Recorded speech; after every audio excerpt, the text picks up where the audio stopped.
Vous êtes sur Radio S'enchaîne, la radio qui donne la parole à celles et ceux qui ne l'ont pas.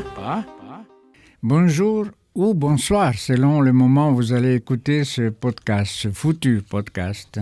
En fait, nous sommes dans notre émission Vincianisme, le numéro 35. Et nous allons explorer en première partie de cette émission le désir. Dans cette tisane philo, toujours sur les ondes de Radio S'enchaîne, nous allons nous entretenir avec nos auditrices et auditeurs soutenus en technique par Jean-Luc Ardite et moi-même au micro avec notre devise toujours la même, aimer, comprendre, agir. On commence avec la pensée de Spinoza sur le désir. Alors, imaginez un monde où les étoiles ne brillent pas parce qu'elles sont magnifiques, mais parce que nous les regardons avec émerveillement. C'est un peu l'idée de Spinoza quand il dit « On ne désire pas les choses parce qu'elles sont belles, mais c'est parce qu'on les désire qu'elles sont belles. » Pour lui, le désir est un moteur puissant, l'essence même de notre existence. Il voit le désir non pas comme une simple réaction à quelque chose de beau ou de plaisant, mais comme une force créatrice qui donne du sens et de la valeur à ce que nous poursuivons dans la vie. Dans son éthique, Spinoza définit le désir comme l'essence de l'homme déterminé à agir par une affection. En d'autres termes, nos actions sont motivées par des affections antérieures, des affects, ces états émotionnels qui nous poussent à agir. Ainsi, le désir est une partie intégrante de notre être, de ce qui nous anime et nous fait avancer. Passons maintenant à un autre philosophe un peu moins connu pour son sérieux, mais tout aussi fascinant, Charles Fourier. Pour lui, les désirs humains sont comparables à l'attraction gravitationnelle de Newton. Tout comme la Lune est attirée par la Terre, les humains sont irrésistiblement attirés par certaines personnes, activités et choses. Fourier voit dans cette attraction une forme de gravité sociale. Ce sont nos passions et nos désirs qui nous rapprochent et créent des liens dans la société. Fourier rêvait d'une société où les attractions et les passions pourraient s'exprimer librement, conduisant ainsi à une harmonie collective. Imaginez un monde où chacun suivrait ses désirs sans restriction, un peu comme une danse cosmique où chacun trouverait naturellement sa place grâce à ses attirances et passions. Et évidemment, nous pouvons ne pas mentionner les réflexions issues de la psychanalyse sur le désir, la psychanalyse. Là où le désir devient un labyrinthe mystérieux et parfois tortueux. Pour les psychanalystes comme Freud, le désir est souvent ancré dans l'inconscient, une force parfois obscure qui guide nos actions et nos pensées. Selon Freud, nos désirs refoulés peuvent se manifester de manière détournée, donc le retour du refoulé, dans nos rêves ou comportements apparemment irrationnels. Lacan, un autre grand nom de la psychanalyse, voit le désir comme une quête perpétuelle de quelque chose d'insaisissable. Pour lui, le désir est toujours en décalage par rapport à ce que nous pouvons réellement obtenir. C'est ce qui rend la vie humaine si passionnante et parfois frustrante. Nous sommes toujours en quête de l'objet du désir qui semble toujours nous échapper. Je me rappelle, je crois, d'une phrase de Lacan justement où il dit « Le réel, c'est quand on se cogne ». Eh oui, en conclusion, que ce soit à travers la philosophie de Spinoza, la vision utopique de Fourier ou les profondeurs de la psychanalyse, le désir est une force complexe et fascinante.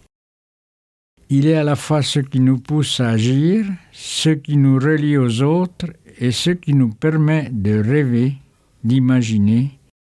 Alors suivons nos désirs avec joie et curiosité, car ils sont les étoiles qui illuminent notre chemin. En deuxième partie, nous allons parler du philosophe Nishida Kitaro, surtout à partir de son livre intitulé « De la chose qui agit au soi qui voit. De la chose qui agit au soi qui voit. Bon, là, on rentre dans quelque chose d'un peu plus complexe. Et ce livre est publié aux éditions des presses de l'Université de Montréal. En 4e de couverture, on lit « La chose qui existe doit se situer dans quelque chose ». Autrement dit, il serait impossible de faire la distinction entre le fait d'être et celui de n'être pas. En effet, Nishida Kitaro, dans son livre « De la chose qui agit au soi qui voit », propose que la chose qui existe doit être située dans quelque chose pour que nous puissions distinguer l'existence du néant. C'est comme dire que pour apprécier un donut, il faut d'abord admettre qu'il y a un trou au milieu. Sans le trou, ce ne serait qu'un simple beignet. Et en le comparant avec d'autres philosophes, nous pourrions explorer le bouddhisme zen qui a fortement influencé Nishida. Nous invite à vivre pleinement dans l'instant présent. Pensez à un chat, il ne se soucie pas de demain ou des erreurs d'hier. Il est simplement là, à savourer chaque rayon de soleil. Nishida nous encourage à adopter cette même présence attentive pour vraiment comprendre notre place dans le monde. Si on revient un peu en arrière à l'époque de l'Antiquité avec Héraclite qui disait que tout est un flux perpétuel, il disait « on ne se baigne jamais 2 fois dans le même fleuve ». Nishida pourrait ajouter que non seulement le fleuve change constamment, mais notre propre perception de ce fleuve est aussi en transformation constante. C'est comme essayer de capturer l'essence d'une cascade dans un seul cliché. Ah, c'est impossible. Et pour Sigmund Freud, les désirs inconscients façonnent notre réalité, parfois de manière surprenante.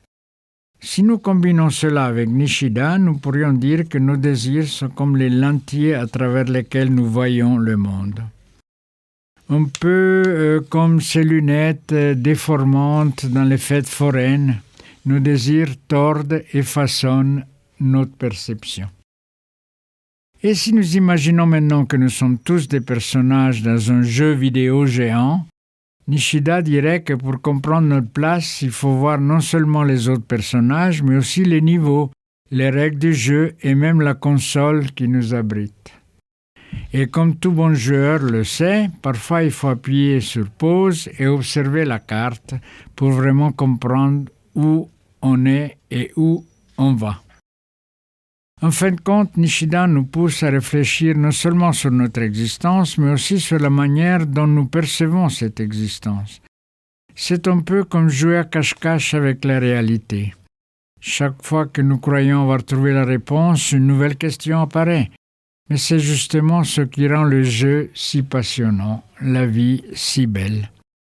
Continuons à chercher, se poser des questions et de savourer chaque moment de notre voyage en pensée, pour penser encore et encore.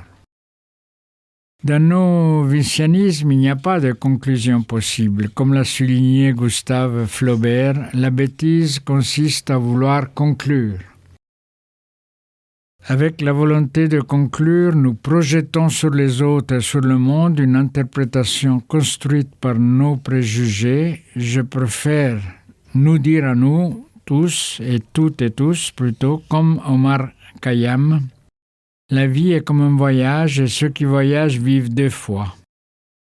Ou encore, comme écrivit Charles Baudelaire dans une strophe de son poème intitulé justement « Le voyage », mais les vrais voyageurs sont ceux-là seuls qui partent, pour partir cœur léger, semblable au ballon. De leur fatalité jamais ils ne s'écartent et sans savoir pourquoi disent toujours « allons ». Et voilà qu'on va conclure. Comme vous avez compris qu'on fait des émissions plus courtes, c'est voulu, c'est pour être plus près, pouvoir libérer un petit moment plus facilement dans la journée. Vous êtes sur Radio Shalcena, la radio qui donne la parole à celles et ceux qui ne l'ont pas.